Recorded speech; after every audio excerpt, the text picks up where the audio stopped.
thử hỏi vợ nhất trời mưa nhì buổi trưa và cái kết. Trời mưa đẹp ơi. Đấy. Trời mưa đẹp thật đó. Vợ ơi, vợ biết trời đừng mưa không? Ừ, thì con mắt mà. Giờ mấy giờ rồi? 12 giờ.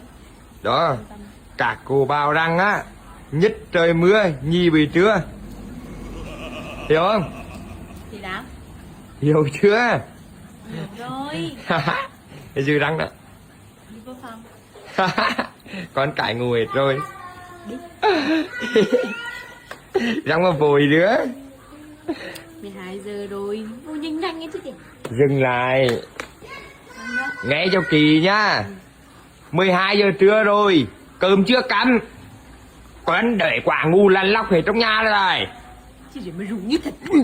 Răng nữa, đừng trong cái tộc cái này nhì cái chứ.